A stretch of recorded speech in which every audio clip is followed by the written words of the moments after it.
Então, bom dia, boa tarde, boa noite, queridos alunos do curso de Agronomia do Instituto Federal Goiano, Campus Cristalina. Aqui é o professor Jardel, da disciplina de Entomologia Agrícola.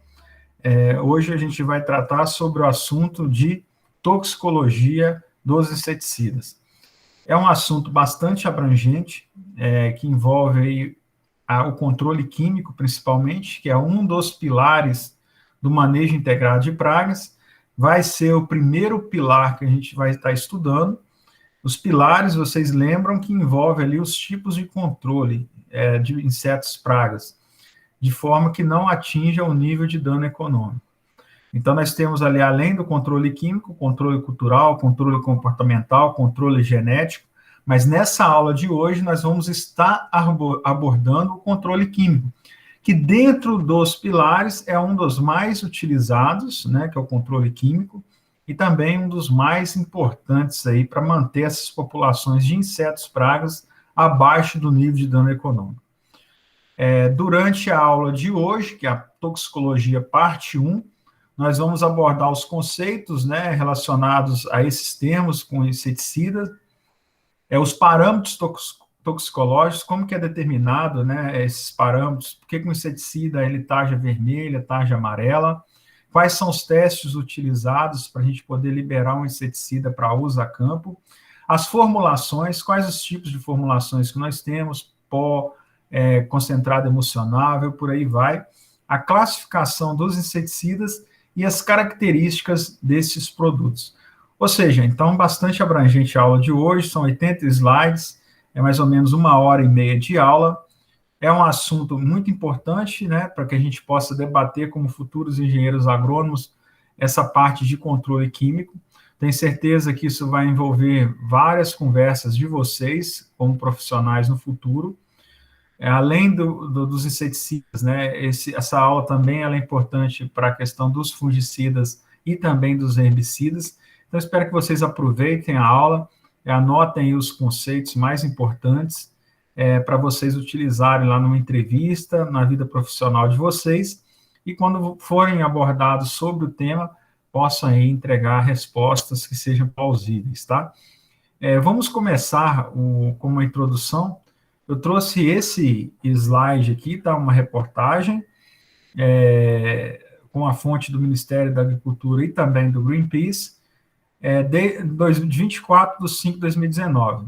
Então, isso foi uma reportagem comunicada no meio de comunicação, e é uma reportagem tendenciosa, que vocês vão perceberem, aqui tem no eixo Y os agrotóxicos liberados no Brasil, de 0 a 500, tá? No eixo X aqui nós temos uma série histórica, que vai de 2005 até 2019. 2019 aí são dados parciais, por isso que está de azul. Nós temos aqui de vermelho mais claro, né? Quase um laranja, um registro de produtos de agrotóxicos liberados no ano, e aqui de vermelho, né, uns registros de 2001 até 2005. Então, um dado parcial. Vamos a esse dado aqui de registros no ano, que é um dado bastante importante. Percebam que de 2016, 17, 18, o número de registro, né, cresceu substancialmente. A gente pode dizer até que cresceu aqui de forma exponencial, ou seja, vinha aqui num ritmo, né, de mais ou menos 100, 150 produtos por ano, e aqui subiu de forma vertiginosa, né? Ou seja, nós chegamos ali a mais de 400 produtos em 2018.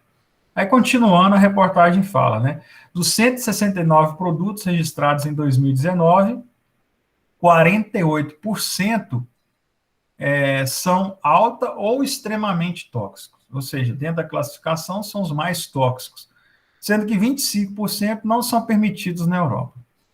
Então, um leigo, né, quando lê essa reportagem, fala, poxa, o Brasil ele está passando por cima das normas.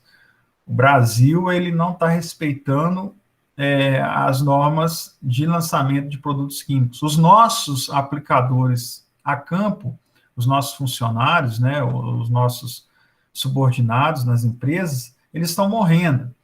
Nós que comemos os produtos também estamos morrendo, né? e vocês vão ver que não é bem isso, tá, turma? Um produto ser lançado no mercado, hoje, ele passa por uma série de testes, uma série de regulamentações, para poder ser aprovado. Nós temos desafios no Brasil, que eu já comentei nas aulas anteriores. Brasil, a gente possui de 2 a 3 safras, nós não temos um inverno rigoroso, então não tem aquela questão da quebra do ciclo de pragas, como tem na Europa, nos Estados Unidos, que são países temperados. Então, nós realmente temos dificuldades de manejar a parte de controle de insetos pragas, e nós abrimos mão aí de vários produtos, de várias técnicas, né, além do controle químico. E uma dessas técnicas, desses pilares que nós chamamos do MIP, é a aplicação de inseticidas. E realmente isso envolve aí vários produtos, vários modos de ação diferentes, para que a gente possa manter esses insetos abaixo do nível de dano econômico. É importantíssimo, senão o produtor ele não consegue produzir os grãos. E lembre-se que nós, brasileiros, somos responsáveis por boa parte da alimentação mundial em termos de grãos, né? A agricultura do Brasil é apontada por todos os países como uma das mais promissoras e uma das responsáveis para suprir esse aumento populacional em todo o mundo. Então, nós temos desafios, vocês vão fazer parte desses desafios, são o futuro, né, da agronomia no Brasil, e vocês têm que estar preparados, né? Quando alguém chega com um dado desse aqui, de uma reportagem do Greenpeace, vocês têm que explicar isso aí, seja para os seus alunos, seja para os funcionários que trabalham com produtos químicos. Não é bem assim. Nós fazemos uma série de testes toxicológicos, nós só liberamos o produto quando ele tem segurança, tá? Então, cuidado aí, a gente pode ouvir isso de outras pessoas que não fizeram agronomia, mas de vocês que são agrônomos, vocês têm que estar prontos. Por isso que eu quero mostrar isso na aula de hoje, tá? Outro ponto importante, turma, que o agrotóxico no Brasil, ele é deliberado por lei, tá? Essa lei é a número 7.802, de 11 de julho de 89. Então, se é lei, tem que ser cumprido. Se não cumprir, isso aí pode dar multa ou cadeia. No caso de vocês, pode, inclusive, dar cassação do diploma de vocês, da carteirinha de vocês do CREA, suspensão, tá? É um desvio bastante grave. Se vocês não respeitarem o que está lá no rótulo do inseticida, se chegar uma fiscalização, por exemplo, vocês foram responsável técnico da fazenda, todos os funcionários estiverem ali sem EPI, não tiverem recebido treinamento por parte de vocês, isso aí pode caracterizar até crime, tá? Vocês podem parar até na cadeia, além de pagar multa. Então, é regulamentado por lei. Se é lei, nós, como engenheiros agrônomos, nós temos que cumprir, nós temos que dar o exemplo, tá? Da mesma forma que a gente cobra dos políticos o exemplo que eles têm que dar com dinheiro público, nós, como futuros profissionais da engenharia agronômica, nós também temos que ter nosso código de ética aí, os conhecimentos necessários para que a gente possa fazer cumprir essa lei dos agrotóxicos, tá? Então, qualquer desvio na lei dos agrotóxicos, se vocês forem responsáveis técnicos, pode dar multa, pode dar cassação da carteira do CREA de vocês, ou suspensão dessa carteira, tá? É julgado lá no CREA mesmo, nós temos lá o conselho, né, da agronomia, que leva para a plenária, por votação, vocês podem ter a suspensão da carteira de vocês, ou até a cassação do diploma de engenheiro agrônomo de vocês. Então, não é brinquedo, tá? É regulamentado por vários decretos e portarias. O que são decretos e portarias? São mudanças que nós temos na lei, adequações ao longo do tempo, que são votadas e aprovadas. Isso envolve vários termos, por exemplo, pesquisa e desenvolvimento. Dentro de pesquisa e desenvolvimento, na empresa que eu trabalhava, se é um produto que ainda não está regulamentado, se não está autorizado para utilização, nós temos que ter uma área separada, isolada, tem que ter um controle de entrada e saída das pessoas que entram e saem dentro daquela área, tem que ter a marcação da área, toda a área cercada, com uma única entrada, onde tem um caderno, né, que todo mundo assina na hora de entrar e sair. Então, para vocês terem uma ideia de um pouquinho, né, de pesquisa e desenvolvimento, o que nós precisamos ter. Mesma coisa, a produção, a embalagem, a rotulagem, ela é padronizada, então toda embalagem ela tem que ter algumas informações, Tem que ter, por exemplo, a classificação toxicológica, vocês vão ver mais para frente, a classificação ambiental, a produção também ela é toda controlada, o transporte, além de o veículo está todo adaptado, todo adesivado, o motorista ele tem que ter um treinamento especial para transporte de cargas perigosas, então ele tem que saber proceder, por exemplo, num caso que aconteça algum acidente, como que ele faz para conter, para ligar, para chamar as pessoas responsáveis. Então, tudo isso você transportar um inseticida ou um fungicida num veículo sem essa etiquetagem, sem essa classificação, é perigoso, né? Eu mesmo, quando trabalhava pela Dupont, já fui parado em barreiras policiais que o pessoal perguntava se eu estava com inseticida, como eu sou da empresa, então não poderia carregar um inseticida dentro daquela caminhonete que eu viajava, então tinha que ter uma caminhonete especial, adesivada, eu tinha que ter um treinamento, né, especial na minha carteira de transporte de cargas perigosas. Então, só para vocês terem uma ideia, toda essa parte é regulamentada. O armazenamento, né, é também importante. Me dá um exemplo do armazenamento, professor.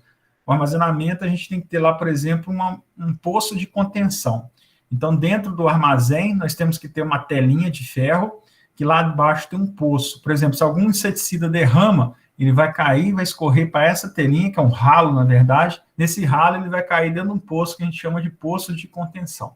Então, todo armazém tem que ter um lava-óleos. Então, se acontecer algum acidente, a pessoa tem que ir lá ter o lava-óleos, tem que ter os produtos lá para limpeza. Então, são normas regulamentadas por lei.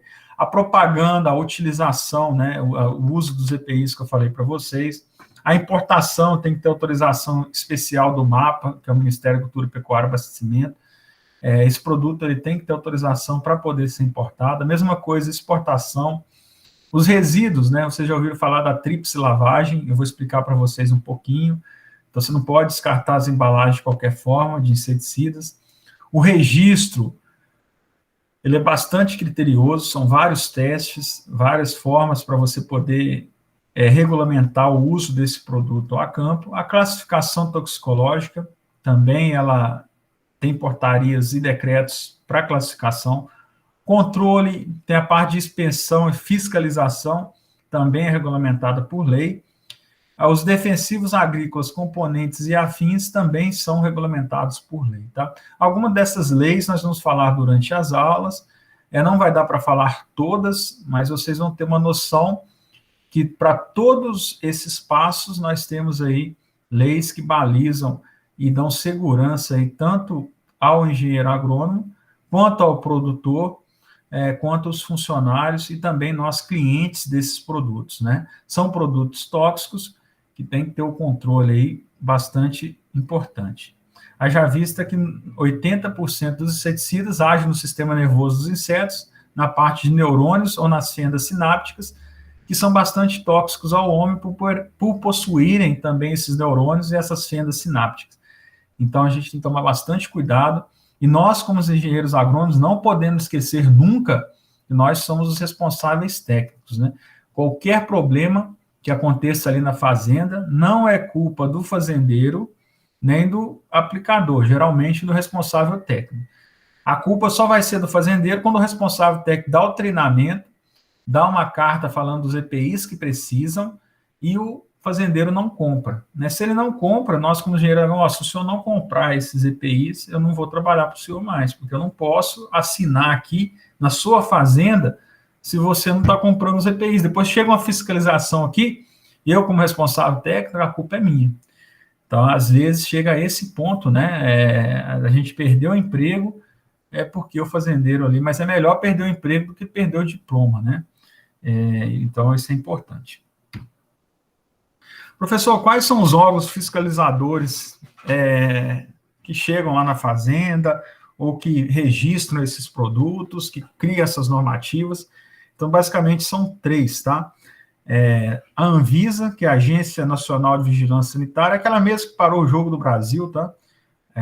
Contra a Argentina. Então, se eles param o jogo do Brasil e Argentina, eles também param o engenheiro agrônomo que está fazendo cagada lá, tá? A Anvisa, ela é a parte da classificação toxicológica, Então, ela que fala ali se o produto é altamente tóxico, se é mediamente tóxico, se é baixo tóxico.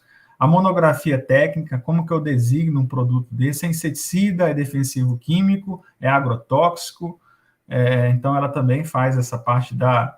Ela que elabora o rótulo e a bula, aquele rótulo e bula que vem nas embalagens, é de responsabilidade da Anvisa. Então, a Anvisa, ela controla esses 3 pontos aqui. O MAPA, que é o Ministério da Agricultura e do Abastecimento, ele pega a avaliação da eficácia. Então, será que aquele produto que a empresa fala que controla 80% de lagartas na cultura, ele realmente controla 80% das lagartas na cultura? Então, o MAPA, ele faz testes, né, para validar aqueles resultados que as empresas obtêm ali para lançamento dos produtos. O rótulo e a bula também o MAPA revisa, tá? E sugere, junto com a Anvisa.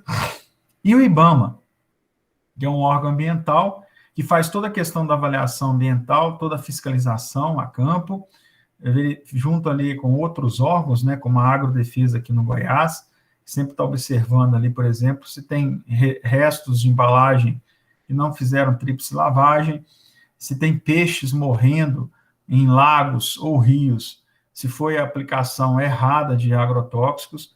Então, o IBAMA, ele faz todo esse controle aí ambiental, tá? E também atua ali na questão do rótulo e bula ali junto com a Anvisa e o MAPA. Tranquilo, turma? Entenderam que essa parte de agrotóxicos, de inseticidas, ela é balizada por lei. Nós, como responsáveis técnicos, somos responsáveis por manter o cumprimento dessa lei nas fazendas, seja no transporte, seja no armazenamento, seja na aplicação desses produtos. Nós temos corresponsabilidade, né, em cima de qualquer erro que a fiscalização ela detecte na fazenda. Então, nós temos que ser bastante rigorosos, né, depois que a gente pegar nossa carteirinha, para que seja cumprido essas exigências aí por parte dos produtores e funcionários a campo, tá? Então, uma coisa que vai tirar o sono de vocês é quando a fiscalização chegar na fazenda e perceber que a fazenda que vocês são responsáveis técnicos, ela não está cumprindo de forma correta ali o que tem que ser cumprido, tá? E isso vai dar muita dor de cabeça para vocês.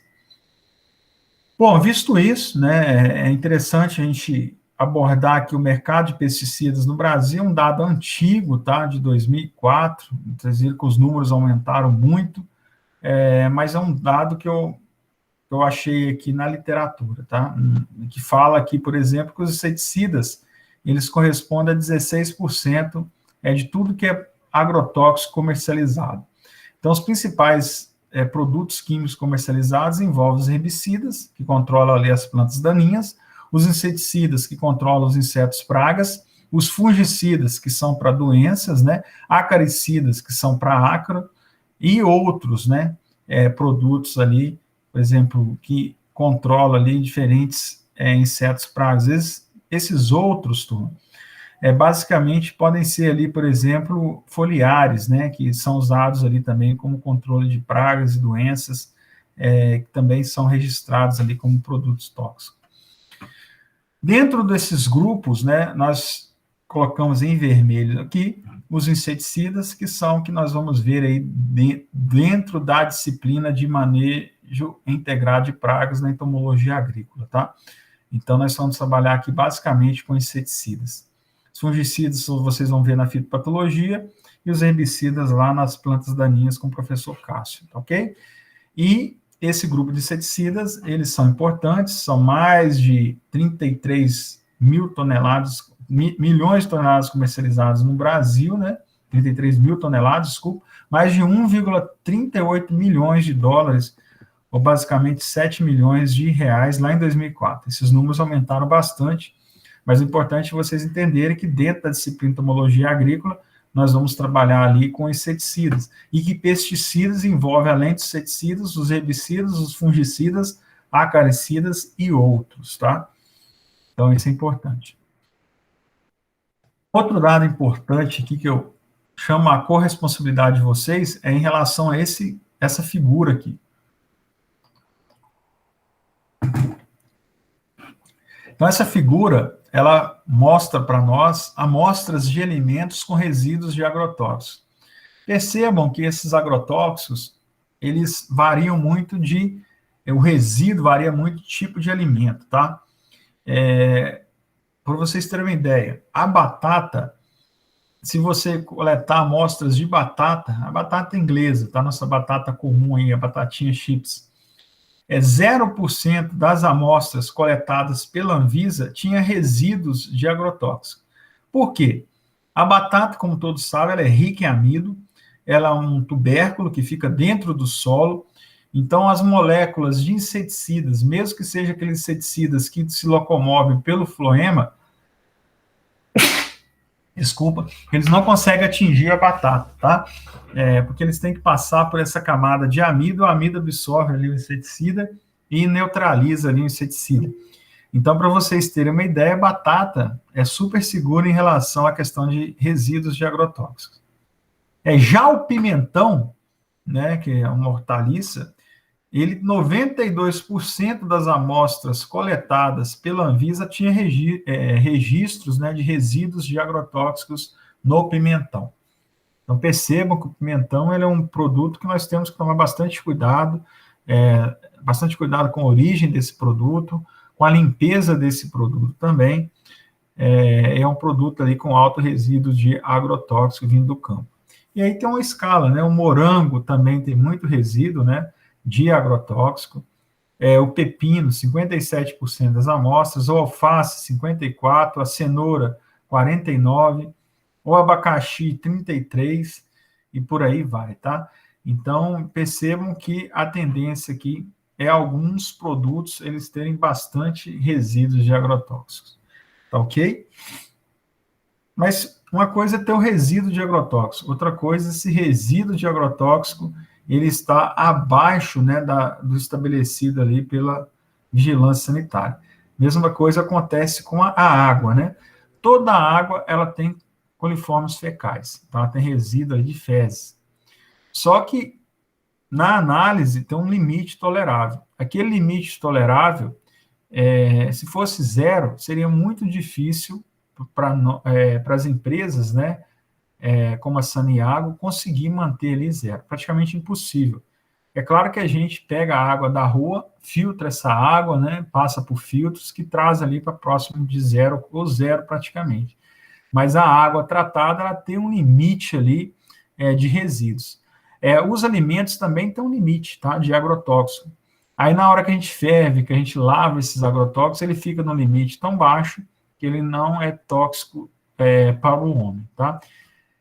Outro dado importante que eu esqueci de ler aqui é que os efeitos da saúde são cumulativos ao longo do prazo. Ah, professor, se eu comer um pimentão desse, eu vou dar um piripaco, eu vou cair morto.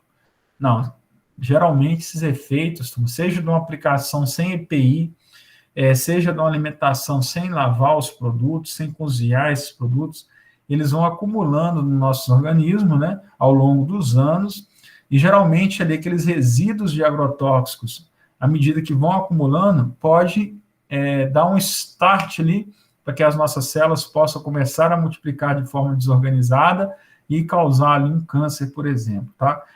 Tem estudos relacionando ali, por exemplo, como se diz assim o termo, você ficar em contato ali com produtos, né, químicos, como inseticidas, por exemplo, aplicadores de fazenda, funcionários de fazenda que trabalham com aplicação, e um índice de câncer naqueles aplicadores, né? Então, tem estudos que mostram uma relação ali bastante significativa entre a exposição a inseticidas e o índice de câncer. Geralmente isso aí é acumulativo, vai acumulando, não vai aparecer ali nos primeiros anos. Por exemplo, a taxa ali de 18 a 25 anos é baixíssima, 25 a 35 já vai aumentando, 35 a 45, então tem uma relação ali linear. Quanto mais tempo você é exposto a essas moléculas, maior o risco ali de você adquirir doenças, tá? Então, raramente são os casos ali de você, por exemplo, sofrer uma morte súbita consumindo um produto ali com resíduo de agrotóxico ou fazendo uma aplicação ali sem um EPI, tá ok? É raro. Teve um caso, por exemplo, na minha família, meu pai uma vez foi matar formiga com aqueles formicidas em pó, com a bomba, ele não utilizou a máscara porque estava muito úmido, estava chovendo, ele colocou o chapéu ali, tirou a máscara e ficou ali batendo a bombinha a tarde inteira, matando formiga no canavial. Chegou 6, 7 horas da noite, ele deitou no sofá, começou a transpirar, ter calafrios, né, tremer, a gente teve que correr para ele para o hospital, ele teve intoxicação por esse inseticida. Ele tomou lá os medicamentos, né, e graças a Deus conseguiu ali reverter aquele quadro ali de toxicidade aguda. Então, é perigoso? Mas a chance ali da pessoa só morrer ali com uma aplicação, 2, do produto é baixíssima, tá? Então, vocês entendam isso.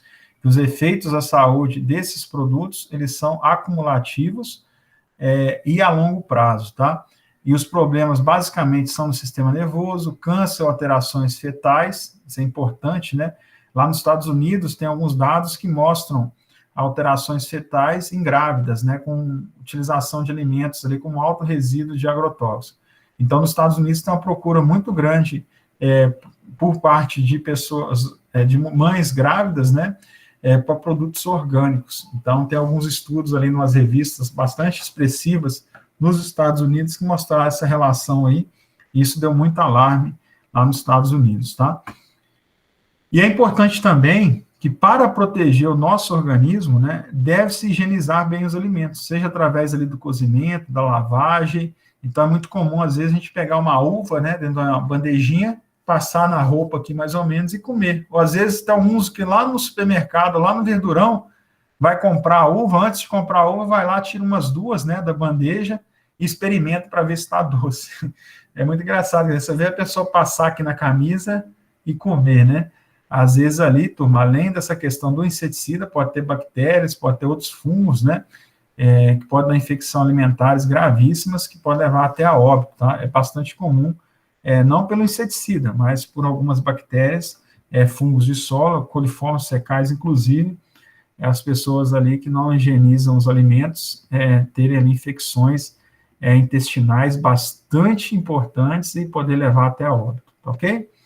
Então, fique atento a essa questão. Existe, sim, problemas com resíduos de agrotóxicos, eles são acumulativos, tá, a longo prazo. É importante a gente fazer a higienização dos alimentos e também respeitar alguns prazos que eu vou passar para vocês durante a aula de hoje. Tá ok? Vocês estão me ouvindo bem aí? Uhum. Beleza, então. Então, a gente vai continuar, tá? Não sei se... Não foi aqui, foi no Telegram. Quem está comigo aqui? O João e a Juliana. Vou voltar a aula aqui, tá, pessoal? Bom, outro termo que nós, futuros engenheiros agrônomos, né, tem que estar bastante preparado para discutir, quando as pessoas, né, é muito comum as pessoas falarem, professor, controle biológico ele é mais seguro que controle químico, ele tem menos riscos, né, para a saúde. Então, é muito comum você ver uma dona de casa, uma pessoa do lar, que não tem uma formação como a de vocês. Então, lê uma reportagem daquela que sai no site e fala assim, nossa, a gente está com muito produto químico, né, que não é liberado na Europa, e a gente está usando aqui no Brasil, os nossos governadores, os nossos presidentes estão liberando produto de qualquer forma, sem... Então, turma, será que se eu usar ali um produto biológico vai ser menos tóxico, vai melhorar? Então, às vezes a gente perde a nossa laranja no pomar, perde a nossa goiaba, porque não quer usar produto químico, né? E às vezes só o controle biológico não resolve. Então, vamos explicar mais um pouquinho isso aí, tá? Qual a diferença entre o controle biológico, quando a gente fala, vai ser uma aula nossa, tá? E hoje a aula nossa de controle químico. Qual a diferença desses dois? Primeiro, turma, o agente que controla o inseto praga, nesse caso aqui do controle biológico, é um organismo vivo, tá? Ele pode ser um patógeno, por exemplo, um vírus, baculovírus, que eu mostrei para vocês, pode ser um parasitoide, tá? Esse aí, um parasitoide pode ser, por exemplo, um tricograma, uma cotésia, que eu vou mostrar para vocês mais para frente, que deposita os ovos ali dentro do adulto ou do próprio ovo de outro inseto praga, ou um predador, que se alimenta ali do outro inseto. Pode ser uma tesourinha que se alimenta do lagarto cartucho, pode ser uma formiga predadora que se alimenta de ovos de outro inseto praga. Então, nós temos vários predadores. Já no controle químico, o agente que controla o inseto praga é uma substância, também chamada de pesticida, que mata a praga, tá? Os dois têm problemas, tanto o controle biológico quanto o controle químico. Quais são os principais problemas do controle biológico? A eficiência. Então, às vezes, a eficiência ela é baixa, vai depender muito das condições climáticas para que esse patógeno, predador patógeno, se desenvolva. Então, o patógeno, o parasitóide predador, ele depende muito das condições climáticas externas. O custo, muitas vezes, o custo de você liberar uma cotésia, de você criar esse parasitóide, liberar por drone, ele é mais caro, às vezes, que uma aplicação de um pesticida a campo. Então, esse é outro ponto importante. A predição. Qual a eficiência de controle que nós vamos ter com a liberação desses parasitóides a campo? Então, é difícil prever. Se a condição climática ela for boa, se a infestação estiver alta, a eficiência vai ser maior. Então, é difícil a gente prever quanto tempo e qual a eficiência que vai ter numa liberação dessa de parasitóides ou predadores. O impacto ambiental. Nossa, professor, como assim impacto ambiental? Às vezes, esses parasitóides ou predadores, além de predar e parasitar aquele inseto praga, pode predar e parasitar outros insetos, que pode causar um desbalanço ali ecológico bastante expressivo ali no campo, tá? Então, tem uma frase do Simberloff e do Stilling, lá de 96, que eles falam que é easy to pour, impossible to recover. Ou seja, fácil de despejar ou fácil de liberar esses organismos, mas é impossível depois de recuperá-los. Ou seja, se você libera esses parasitóides ou predadores numa área sem um estudo ambiental, e esses predadores parasitóides eles começam a atacar outros organismos que não sejam organismos pragas, pode causar um desbalanço ecológico ali na região e pode causar ali a proliferação de outros insetos que até então eram pragas secundárias ou que eram organismos não pragas e passam a ser pragas importantes, ou pode simplesmente ali extinguir algumas espécies no agroecossistema, tá? Então, é bastante importante a gente usar o controle biológico também de forma consciente, fazer os ensaios e verificar os impactos que temos, principalmente os impactos ambientais, tá ok? Então, controle biológico não é essas mil maravilhas aí que vocês ouvem, tá? Então, vocês, como futuros engenheiros agrônomos, quando forem questionados sobre essa parte de controle biológico, vocês têm que falar, é importante, tá? O controle biológico é um dos métodos de controle mais importante, é um dos que estão crescendo mais na agricultura, porém, o controle biológico, ele também tem percalços, tá? Ele também tem problemas, e envolvendo a eficiência, envolvendo o custo, a predição e o impacto ambiental desses produtos. Numa entrevista, se você estiver preparado para dar uma resposta dessa, você vai ser o diferente ali, você vai ser, às vezes, o estagiário ou o funcionário contratado ali pela BASF, né? Eu mandei uma vaguinha de emprego para vocês lá da BASF, né? Para estágio e também para emprego, né? Uma das melhores empresas para se trabalhar no Brasil, tá? Chama BASF. O ambiente, o salário, tudo lá é muito bom. As metas, os bônus, né, por atingir ali as metas, é sempre muito bom. E vários colegas meus que trabalham na BASF. E para você entrar na BASF, você tem que estar preparado para dar esse tipo de resposta. Para dar esse tipo de resposta, você tem que assistir a aula, tem que estar presente, né? Não é simplesmente, pessoal, ir lá no Moodle, responder aquelas 10 questões e tirar 8 e achar que tá beleza, né? Estou formando do mesmo jeito, mas aí na hora que chega lá, qual a vantagem do controle biológico em relação ao controle químico? O que você acha do controle biológico? É claro que vocês não vão decorar isso até vocês formarem, mas esses conceitos, turma, eles ficam lá no seu HD, tá? A hora que você lê isso aqui pela segunda vez, você vai lembrar do que eu falei aqui, na hora que você for questionado lá na hora da entrevista, alguma coisa você vai levar dessa aula de hoje, tá? Então, quanto mais vocês participarem das aulas, é triste, né, quando chega aqui tem 3 alunos, eu entendo que é pandemia, não é presencial, a gente não pode fazer chamada, tem a questão do trabalho, muitos alunos estão trabalhando, mas realmente tem muitos aí que não estão e simplesmente não entram, né? Porque tem outras coisas que acham que é mais importante, mas fica o recado, tá? É essas coisas aqui que vão fazer o diferencial, vai dar uma indicação para vocês a um emprego, a uma bolsa, né? É muito ruim quando, por exemplo, a bolsista sua não está aqui presente na aula, né? É difícil, mas aí a gente tem que questionar, tá? Os problemas dos produtos do controle químico envolve ali o impacto ambiental desse controle químico. Então, nós temos ali produtos com alta toxicidade, produtos ali que controlam, além das pragas, eles controlam outros organismos, podem ser os predadores, podem ser os parasitoides, ou às vezes podem ser os peixes, né, ou as algas que estão lá naqueles lagos, naqueles reservatórios, represas, ou às vezes estão nos leitos de rio. Então, uma aplicação ali de um produto com dose errada ou numa condição inadequada pode atingir esses mananciais de água e pode ali provocar um impacto ambiental, ou seja, na morte ali de peixes, né? Outro problema do controle químico envolve a saúde humana. Eu falei para vocês que 80% dos inseticidas, eles agem no sistema nervoso. Então, o sistema nervoso nosso é muito parecido com o sistema nervoso do inseto em forma de estrutura, né? Os neurônios e as fendas sinápticas. Então, um método de ação desses produtos nos insetos também pode afetar aqui a saúde humana, tá? Então, fiquem atentos a esse ponto. Então, inseticidas podem gerar impacto ambiental e podem gerar impacto na saúde humana também.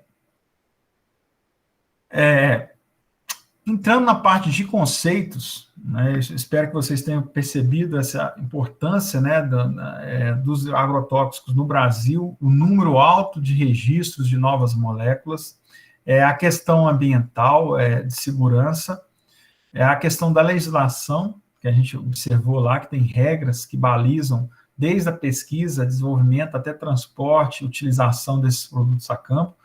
E agora a gente vai falar sobre conceitos. Então, nós temos agrotóxicos, vocês já ouviram falar esse termo, já ouviram falar o termo produtos fitossanitários, tenho certeza, já ouviram outras pessoas falarem pesticidas, outros praguicidas, outros inseticidas, outros fungicidas, mas qual que é o conceito certo? Qual que por exemplo, se eu for para uma entrevista, se eu for dar uma palestra, se eu for apresentar os resultados da empresa, se eu for dar uma aula, eu vou falar qual desses termos, tá? Essa é a pergunta daqui. O termo técnico é pesticida ou praguicida, tá? Então, a campo, quando a gente está lá na fazenda, com o engenheiro agrônomo, com o funcionário, nós vamos falar de pesticidas ou praguicidas. Idas é que matam, né? Ou matam as pestes ou matam as pragas. Então, pesticidas ou praguicidas é um termo ali técnico bastante utilizado, tá? Comumente chamado também como inseticidas. Então, você pode falar inseticidas, você pode falar pesticidas ou praguicidas, tá? Mas, professor, beleza, o que é um pesticida? É um conceito de um pesticida, já que é um termo técnico utilizado. O conceito é qualquer substância ou mistura de substâncias utilizadas para prevenir, destruir ou repelir ou atenuar pragas ou pestes. Então, aqui tem alguns pontos importantes. Que nem todos os pesticidas, eles são utilizados para destruir ou matar, tá? Alguns são utilizados para prevenir. Me dá um exemplo, professor, de um inseticida que é utilizado para prevenir, ou um fungicida, ou qualquer pesticida. Por exemplo, alguns fungicidas, eles têm um período ali, que eles ficam ali na folha, prevenindo novas infecções de fungicidas, né? Geralmente esse período aí vai de 14 a 20 dias, dependendo do produto.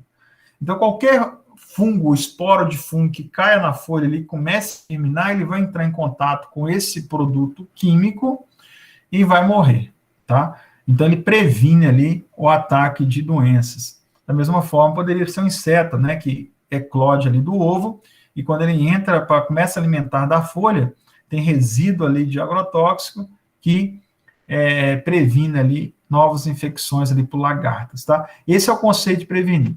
A prevenção, ela vai depender do produto. Tem produtos como o Prêmio, que é um inseticida utilizado para lagartas pequenas, que tem um residual ali maior, de 20 dias. Tem outros produtos como o Lanat, que é um inseticida que controla lagartas maiores, lagartas pequenas, e ele já tem um residual menor.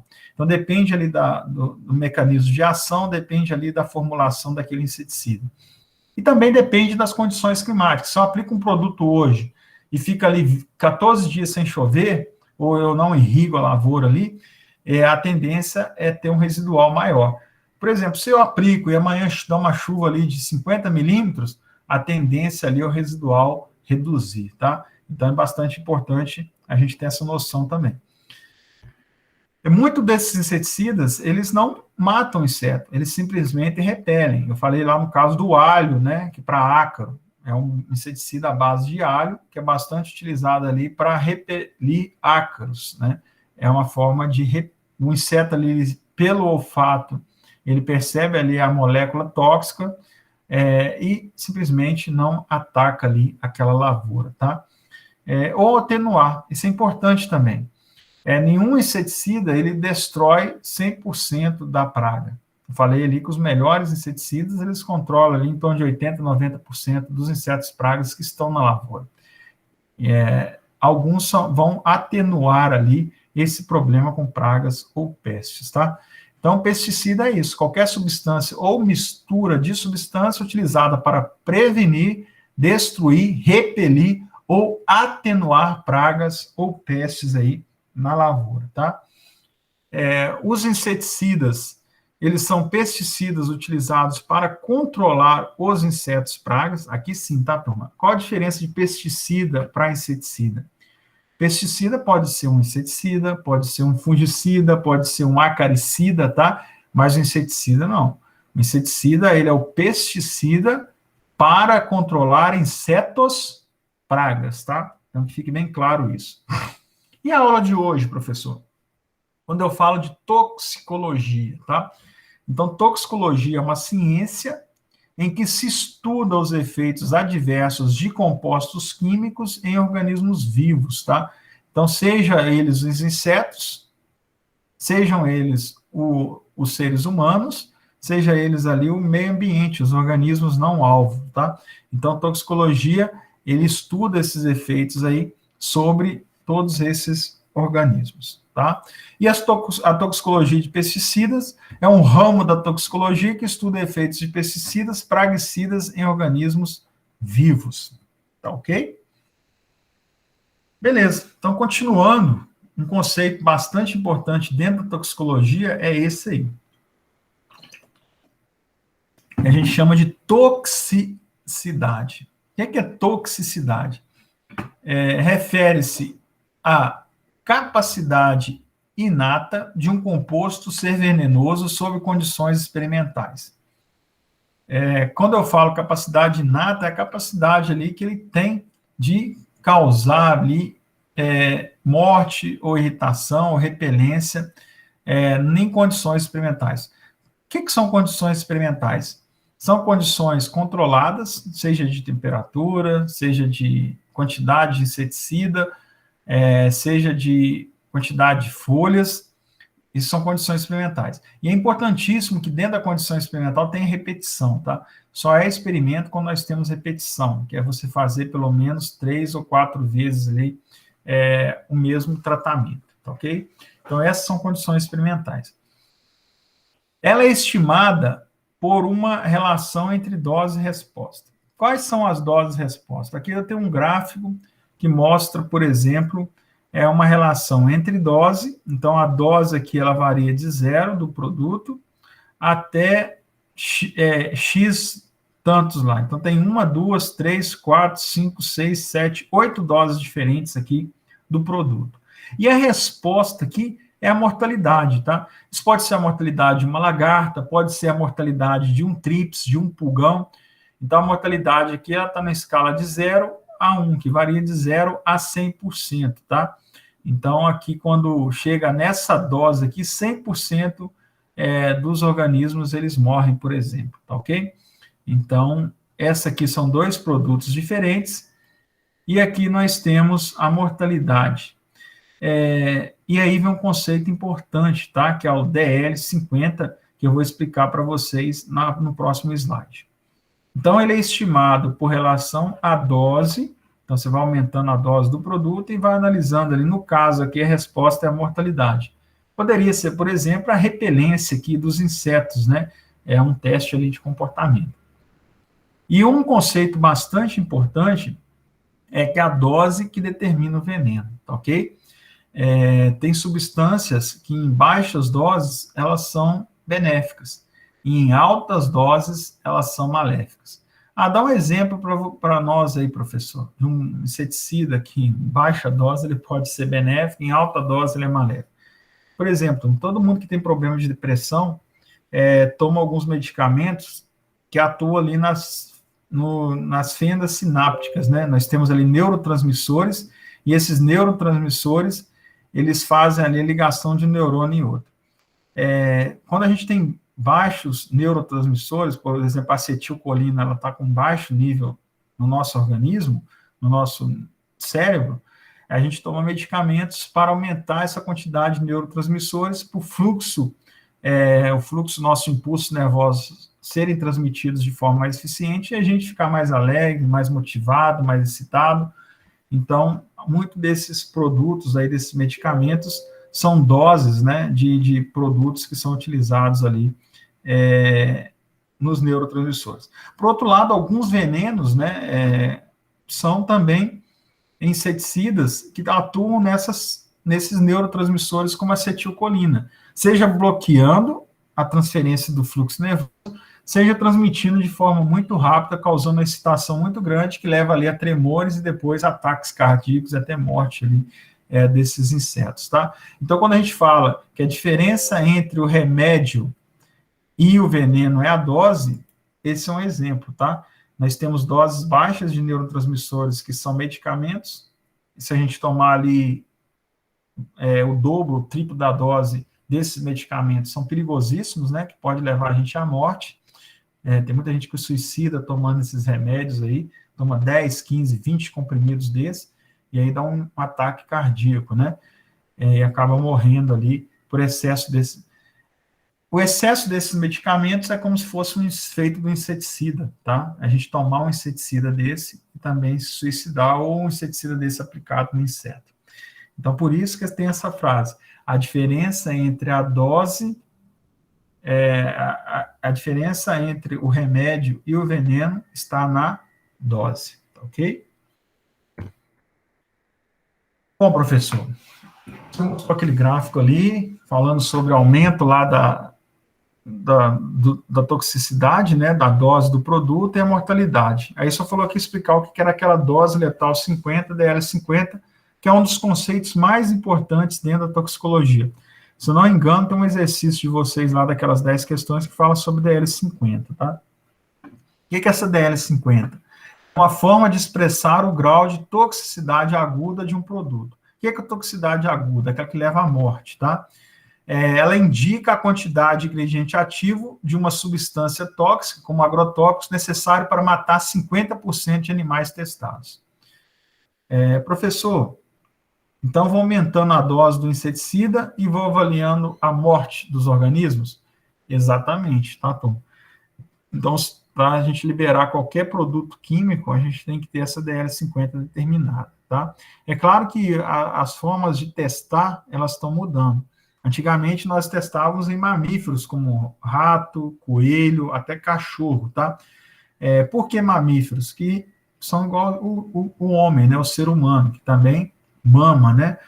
Então, é interessante que o pessoal ia aumentando as doses dos inseticidas e avaliando quantos ratinhos morriam, quantos coelhos morriam e quantos cachorros morriam, tá?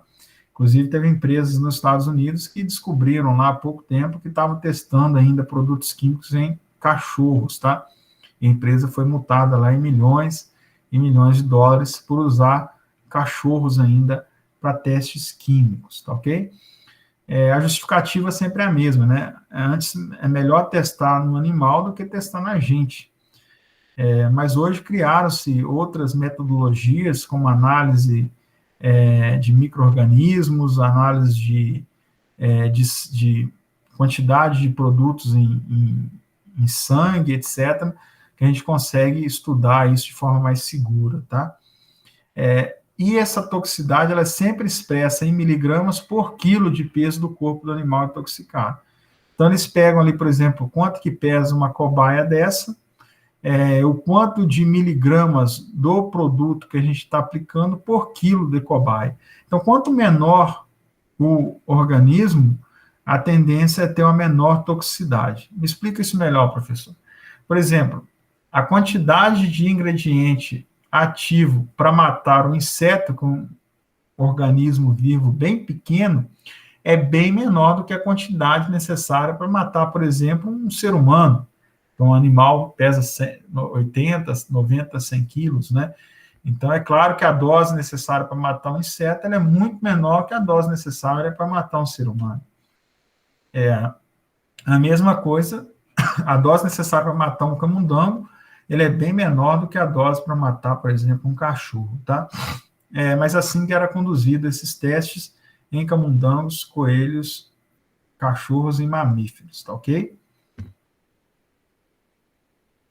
Então, essa DL50 é a avaliação do risco toxicológico, então, a exposição aguda, ela é regulamentada, todos esses testes são regulamentados pela Anvisa, tá ok? É a exposição única e de curta duração, e aí a gente avalia, né, ali a toxicidade, seja aguda ali, no caso de mortes, seja ali também, às vezes, alguma verruga, né, algum câncer que dá, ou alguma alergia, alguma irritação no olho, também é feita ali nesses animais. Aqui eles estão aplicando no olho, né, do coelho, para verificar se vai ter irritação no olho desse coelho, né, e aí depois avalia se esse inseticida causou irritação aos olhos. Às vezes na pele também, para ver se forma alguma alergia, alguma mancha, se tem algum problema ali de alergia desses produtos, tá? A classificação toxicológica, ela pode ser a DL50 oral, quando você injeta na boca dos organismos, né? Pode ser na pele, que é a DL50 dérmica, aí você avalia a irritação desses produtos como alergias na pele. A CL50 inalatória, que você libera o produto na forma de gás, e vai aumentando a dose, vai verificando ali se tem alguma resposta, né, intoxicação por gás. A irritabilidade da pele e dos olhos, que eu mostrei para vocês, e a sensibilização da pele, tá? Somente depois de feito todos esses testes é que o produto pode ser liberado aí no mercado, tá? Então, como é feito esses testes de dose letal 50. Então, aqui nós temos aqui os aumentos da dose e aqui a mortalidade, né, que é a DL50. Quando 50% dos organismos morrem, o organismo testado, nós chamamos ali de DL50, tá ok? Ficou claro aí para vocês essa questão da DL50? Ficou? Tranquilo. Qualquer dúvida aí vocês podem perguntar, tá ok? Então vamos continuar. E por que essa DL50 é importante, professor? Por que eles judiam tanto desses animais, dessas cobaias? Por que isso é necessário? Para fazer essa classificação aqui dos produtos, tá? A gente chama de classificação toxicológica. Toda vez que você pega uma bula do inseticida, nós temos lá inseticidas vermelhos, amarelos, azuis, verdes, tá? O que significa isso? Isso significa ali a classificação toxicológica dos produtos, tá? E percebam que um dos índices utilizados para essa classificação toxicológica é a DL50. DL50 baixas, geralmente o produto é classificado na classe 1, que é a faixa vermelha, que é extremamente tóxica. O que é um produto extremamente tóxico?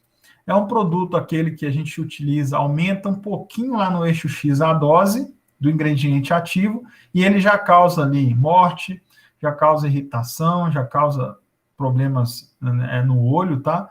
Então, ele é classificado ali como extremamente tóxico. Quando é amarelo, é altamente tóxico, é a faixa amarela, classe 2. Quando é azul, classe 3, mediamente tóxico. E a faixa verde é pouco tóxico, tá? Ou seja, essa classificação ela indica a toxicidade para mamíferos, ou seja, para organismos que mamam, tá? Como seres humanos. É advertência para quem manipula pesticida. Então, a pessoa que vai aplicar um inseticida e verifica que ele é faixa vermelha, ele já fala assim, nossa, tem que tomar bastante cuidado, tem que usar todos os EPIs, tem que usar a dose correta, tem que tomar cuidado, tá? A classe 4 é pouco tóxico, mas também indica, né, que o produto também não posso usar ele sem EPI, sem máscara, sem viseira, tá? Então, todos esses produtos, eles são tóxicos, todos eles. Alguns extremamente tóxicos e outros pouco tóxicos, mas todos tóxicos. Todos os inseticidas, eles são tóxicos. Todos nós temos que tomar cuidado, tá? Até porque a gente não sabe a reação dele no nosso organismo, né? É quase igual a um Covid, por exemplo. A pessoa que pega Covid, ela não sabe se ele vai ser muito tóxico ou pouco tóxico ali. O inseticida, às vezes, a pessoa tem outras complicações com um produto mediamente tóxico. Ele pode causar uma alergia, uma irritabilidade maior naquele aplicador do que em outro, tá? Mas essa classificação, ela é importante. É como se fossem os mais idosos e os mais jovens. Não quer dizer que o jovem não vai morrer. Não quer dizer que o mais idoso, todos vão morrer, tá? Então, isso aí vai depender da classificação toxicológica. Então, produtos com tarja vermelha são mais tóxicos que produtos com tarja verde, tá? Outro ponto importante que a Anvisa ela passa para nós é a avaliação do risco toxicológico, tá? É a aplicação prática dessa classificação que eles fizeram para os inseticidas. Então, os dados de toxicidade são usados para análise de perigo ou risco. Então, o perigo é o potencial de causar dano, tá? E o risco é a probabilidade de ocorrência de dano. Então, todas as substâncias que eu falei no slide anterior, elas são venenos. Não há nenhuma que não seja um veneno, tá? A dose correta diferencia o veneno do remédio, é lá do Paracelso. Então, todos, seja classe 1, 2, 3, 4, eles são produtos tóxicos, tá ok? Sempre, turma, ficar atento à indicação no rótulo e na bula, tá? Tem frases de advertência, indicam lá no rótulo e na bula a indicação do EPI que deve ser usado. Tem a questão também das precauções para o manuseio e transporte, o guia de controle para a engenharia da fábrica, tá? Então, todas essas informações, elas são importantes e a gente tem que prestar atenção lá no EPI. Então, a regulamentação, a Anvisa aprova novo marco regulatório para agrotóxico. Então, saiu ali uma publicação em 2019 que balizou ali a nova classificação para agrotóxico, tá? Então, nós temos uma classificação nova, que ela é importante para regulamentar esses agrotóxicos aí. Foi publicado lá em 2019. Então, o novo marco regulatório de agrotóxico, a CP 483/18, é uma proposta de regulamentação da diretoria colegiada que dispõe as informações toxicológicas para rótulos e bulas de agrotóxicos, tá? Afins e preservativos de madeira no âmbito da Anvisa. Então, foram várias medidas regulatórias que foram ali trazendo propostas de resolução de diretoria colegiada, dispõe sobre critérios para avaliação e classificação toxicológica, avaliação do risco dietético, né, desses inseticidas na alimentação, na exposição humana de resíduos, e outra, que é a CP 486/18, ele fala sobre a lista de componentes não autorizados para uso de agrotóxicos e afins. Tá? Então, a instrução normativa, são várias instruções normativas que mudaram essa classificação antiga, que era balizada somente na DL 50, e agora ela é balizada, além da classificação toxicológica, no risco da alimentação dos seres humanos e também na lista de componentes não utilizados, tá? Então, a avaliação ao risco à saúde humana que foi incorporada, ela ganhou ali um peso de evidências, né, que é o WOA, evidência de efeito, avaliação de caso a caso de todo o banco de dados, incluindo relevância humana, potência, relevância nos níveis doses que induzem os efeitos, tá? Então, elevado nível de preocupação, baixo nível de preocupação, avaliação de riscos, se os dados são adicionais ou refinados, Então, o inseticida ali, ele pode ser uso não seguro, uso seguro. Se for uso seguro, vai para o mercado. Se for uso não seguro, não vai para o mercado, tá? Se tem baixo nível de preocupação, faz avaliação de risco, não tem nada, ele é uso seguro também, pode ir para o mercado. Então, esse nível de preocupação, ele é testado, tá? E ele pode ou não ser autorizado. Às vezes a gente tem alto nível de preocupação com o produto, mas faz a avaliação do risco, seja ali através da L50, seja através de alimentação, dá uso seguro, ele pode ir para o mercado, tá ok? Então a gente tem que tomar bastante cuidado, que não é somente o DL50+. Essa avaliação de risco, ela segue o sistema global unificado, que é o GHS, tá? Então, aquela reportagem lá do início da aula, ela não faz sentido. Nós usamos ali uma nova classificação que é usada em todo o mundo, tá? Ela foi lançada lá na ECO 92, adotada em 53 países. A União Europeia fez uma implementação parcial em 2008, mas em 2017 já estava completa. E os Estados Unidos, ela não utiliza, mas em 2012 já começou uma fase de transição para essa mesma classificação que é utilizada no Brasil hoje, tá? Então, esse dado é de 2019, o Brasil estava com uma implementação parcial, tá? Mas hoje a nova classificação ela é utilizada em todo o país. Então, nossos produtos são bastante seguros e são utilizados ali em todo o mundo, nessa classificação brasileira. E aqui a nova categoria, né? Então, são categorias diferentes, extremamente tóxico, tarja vermelha, categoria 2, altamente tóxico, a tarja amarela, moderadamente tóxico, azul, pouco tóxico, a azul aqui, categoria 5, improvável de causar dano agudo, e a verde não classificada, né, ou não tóxico. Então, aqui, além da DL50, turma, a gente tem dados ali da exposição oral, da exposição na pele, tá? Havia disposição inalatória de gases, de vapores, de produtos sólidos. Então, nós ganhamos aqui novas categorias, como a altamente tóxico, a moderadamente pouco improvável de causar dano e não classificado. E nós, além da DL50 aguda, nós utilizamos aqui outras características para poder liberar um produto, tá? Então, é bastante importante. As categorias de toxicidade, extremamente tóxico, altamente, moderadamente, pouco improvável, não classificado. Aqui as novas rotulagens, né, a palavra de advertência, nas bulas dos inseticidas, categoria 1, aparece perigo, perigo, altamente tóxico, moderadamente tóxico, perigo, pouco tóxico, só aparece cuidado, tá? Essa simbologia. Na categoria 5, não tem símbolo nenhum, só cuidado, e aqui na verde, sem símbolo, sem advertência. A classe de perigo, ela varia de acordo com a exposição oral, dérmica ou inalatória, tá? Pode ser fatal se ingerido, é extremamente tóxico, fatal se ingerido, altamente tóxico, tóxico se ingerido, tá? A pessoa não morre, mas ela é tóxica, tá? A dérmica, fatal em contato com a pele, fatal em contato com a pele, tóxico em contato com a pele, inalatória, fatal se inalado, fatal se inalado. Então, cuidado, categoria 1, 2, pode ser fatal se ingerido, tá? Em contato com a pele e fatal se inalado. São poucos produtos, tá? Essa questão de fatal reduziu muito os produtos que são classificados como vermelho no Brasil. Então, você vai ver poucos produtos classificados como vermelho. Isso abriu muitas críticas, né?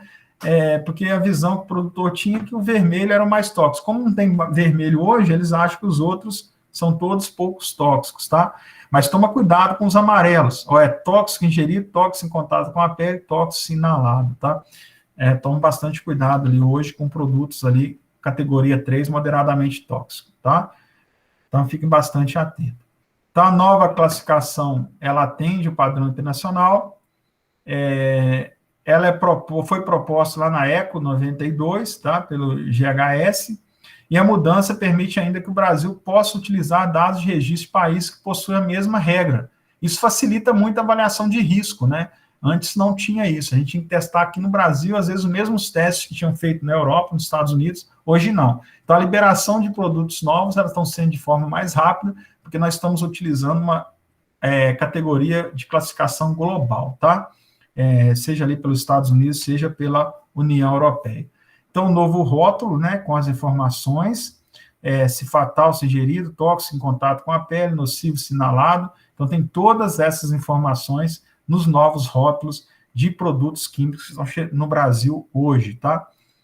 São 2.300 agrotóxicos registrados no Brasil, 1.942 foram reclassificados, tá?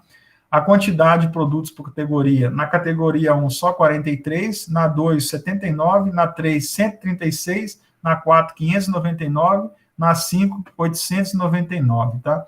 E na verde, 169. Não informado, 16, produto cuja matriz não foi localizado, 2. Ou seja, são poucos produtos ali extremamente tóxicos, altamente tóxicos. Mas cuidado, tá, turma, com esses produtos. O grau, o risco toxicológico, ele vai depender, além daquela classificação anterior de vocês, que eu mostrei para vocês, né, que é a toxicidade do composto, do uso do composto. É muito menos perigoso um produto tarja vermelha, que eu utilizo todos os EPIs, tomo todos os cuidados, luva, viseira, chapéu árabe, toda a vestimenta, né, para mim utilizar o produto. Então, esse produto que era altamente tóxico, ele torna baixo risco toxicológico. Eu estou usando desde o avental, todos os outros EPIs, bota, luva. Então, o risco toxicológico é baixo, tá? É o que está mostrando aqui, ó. Um produto alta toxicidade e alta exposição, usando poucos EPIs, eu tenho um risco alto. Se eu tenho uma alta toxicidade, mas eu tenho uma exposição baixa ao produto, utilizando todos os EPIs, o risco é baixo. Então, pode ser vermelho, mas se eu estiver utilizando todos os EPIs, vai ser baixo. Alto risco, baixa toxicidade e alta exposição. E aqui, se for baixa toxicidade e baixa exposição, baixo risco. Tá? Então, o risco toxicológico, além da toxicidade, que é aquela classificação, envolve a exposição do aplicador. Tá ok? Então, turma, eu vou dar uma parada aqui na aula, tá? No slide 26. Deixa eu parar aqui a gravação.